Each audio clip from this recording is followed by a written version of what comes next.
Imaginez une créature si massive, si terrifiante, qu'elle aurait dominé les prédateurs de son époque. Un serpent gigantesque, capable d'étrangler des crocodiles et d'avaler des proies entières d'une seule bouchée. On va voir ensemble dans cette vidéo le Titanoboa. Que se passerait-il si ce prédateur préhistorique n'avait jamais disparu? Si aujourd'hui, en 2025, il nageait encore dans nos rivières ou se dissimulait dans les forêts denses d'Amérique du Sud? Accrochez-vous et pensez à vous abonner à la chaîne, car on va explorer ce scénario terrifiant. Le Titanoboa a vécu il y a environ 60 millions d'années, dans un monde radicalement différent du nôtre. Après l'extinction des dinosaures, cette créature s'est imposée comme l'un des plus grands prédateurs de son époque. Avec une taille de 14 à 15 mètres de long et un poids dépassant les 1000 kg, c'était un monstre absolu. Pour vous donner une idée, si ce serpent se dressait devant vous, il vous arriverait à la taille, en largeur. Heureusement, le Titanoboa n'était pas venimeux.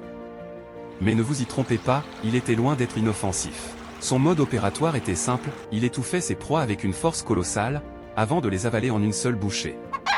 Si le Titanoboa était un prédateur aussi redoutable, pourquoi a-t-il disparu? La réponse se trouve en fait dans le climat. Ce serpent géant prospérait dans une atmosphère chaude et humide. À son époque, la température moyenne de la planète était d'environ 24 à 25 degrés Celsius, idéal pour un animal à sang-froid.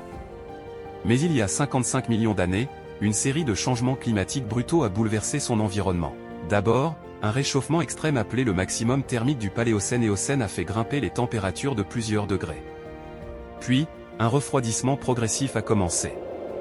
Tout ça a créé un monde de plus en plus inhospitalier pour le Titanoboa. Avec un climat plus frais, les serpents géants ont eu du mal à réguler leur température corporelle, et leur nourriture s'est raréfiée. Petit à petit, ils ont disparu, laissant derrière eux des fossiles témoignant de leur règne passé. Maintenant, imaginons que le Titanoboa ait réussi à survivre. Comment se serait-il adapté à notre époque? L'hypothèse numéro 1, c'est qu'on pense qu'il serait devenu plus petit et plus agile, un peu comme les anacondas modernes, pour mieux s'adapter aux conditions changeantes.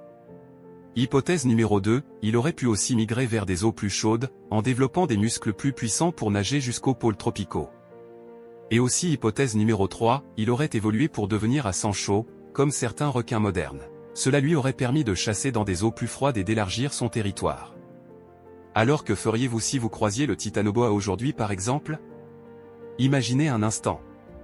Vous faites du canoë sur l'Amazone, l'eau est paisible. Et puis soudain, une ombre gigantesque glisse sous vous. Un Titanoboa. Dans un monde où il aurait survécu, ce super prédateur pourrait être l'ennemi numéro 1. Son camouflage naturel lui permettrait de rester invisible jusqu'au dernier moment, avant de frapper. Les attaques de requins deviendraient anecdotiques face à la menace du Titanoboa. Avec l'essor des technologies et de la chasse, l'homme tenterait sûrement et malheureusement de capturer le Titanoboa. Des milliardaires excentriques voudraient l'exhiber dans des parcs privés, tandis que des scientifiques chercheraient à percer ses secrets. Même si le Titanoboa avait survécu jusqu'ici, je pense que la folie de l'homme l'aurait de toute façon éradiqué de la surface de la Terre. Le Titanoboa a disparu, mais son héritage hante encore aujourd'hui notre imagination.